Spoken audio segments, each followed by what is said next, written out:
Hello hi. നല്ല ഏത്തപ്പഴം കിട്ടിയപ്പോൾ ഇതുപോലെ ഒരു പഴംപൊരി ഉണ്ടാക്കി നോക്കി.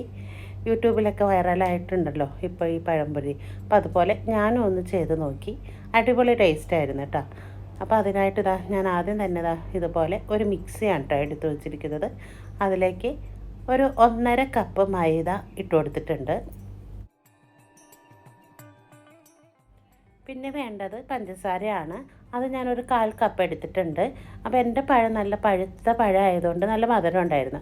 അപ്പോൾ അതുകൊണ്ട് അത്രേ ഞാൻ എടുക്കുന്നുള്ളൂ കേട്ടോ. പിന്നെ ഒരു അല്പം മഞ്ഞൾപ്പൊടി, പിന്നെ കുറച്ച് അതായത് ഒരു 1/2 ടീസ്പൂണോളം ഈസ്റ്റ്, ഡ്രൈ ഈസ്റ്റ്, അതും പിന്നെ ഒരു അല്പം ഉപ്പും പിന്നെ ഒരു കപ്പ് വെള്ളവും കൂടി ചേർത്തിട്ട് ഞാനൊന്ന് മിക്സിയിലൊന്ന് കറക്കിയെടുത്ത്. അപ്പോൾ പെട്ടെന്ന് തന്നെ നമുക്കിത് എല്ലാം മിക്സായി വരും. അതുകൊണ്ടാണ് കേട്ടോ ഞാൻ മിക്സി എടുത്തത്. എന്നിട്ട് മാവെല്ലാം ഇതുപോലെ ഒരു ബൗളിലേക്ക് ഒഴിച്ചെടുക്കുക. ഇത് നല്ല കട്ടിയിൽ തന്നെയാണ് കേട്ടോ അടിച്ചെടുത്തത്.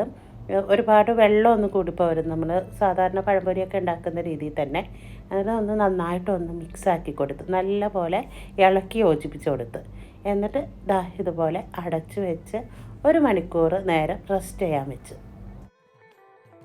ഇപ്പോൾ നല്ല പഴുത്ത ഏത്തപ്പഴമാണ് കേട്ടോ ഞാൻ എടുത്തിരിക്കുന്നത്. എന്നിട്ട് ഞാനൊരു 3 എണ്ണമാണ് കേട്ടോ ഇതിൽ നിന്ന് എടുക്കുന്നത് തന്നെ. 3-4 എണ്ണം എടുത്തിട്ടുണ്ട്. എന്നിട്ട് തൊലിയൊക്കെ പൊളിച്ചതിന് ശേഷം ഇങ്ങനെ നീളത്തിൽ ഞാൻ കട്ട് ചെയ്ത് കൊടുക്കുകയാണ്. ഒരുപാട് പഴുത്ത് പോയതുകൊണ്ട് ഒരുപാട് നേരിയതാക്കേണ്ട ആവശ്യമൊന്നുമില്ല. അപ്പോൾ ഞാൻ രണ്ടാക്കിയിട്ട് നീളത്തിൽ തന്നെ എടുത്തിട്ടുണ്ട്.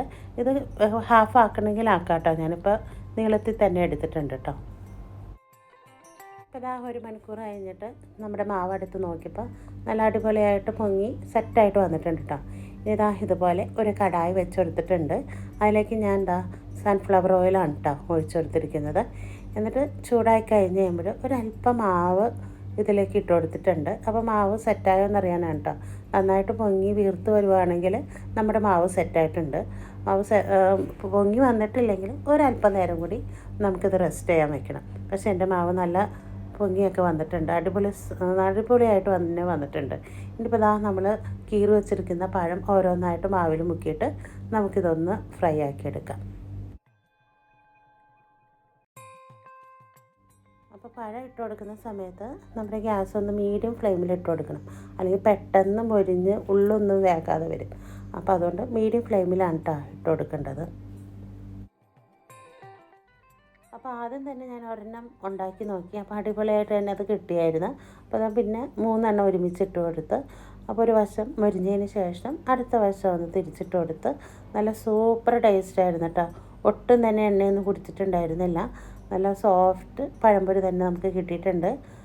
അപ്പോൾ ഇനി അടുത്തൊരു വിഭവമായിട്ട് വരുന്നത് വരെ എല്ലാവർക്കും ബൈ.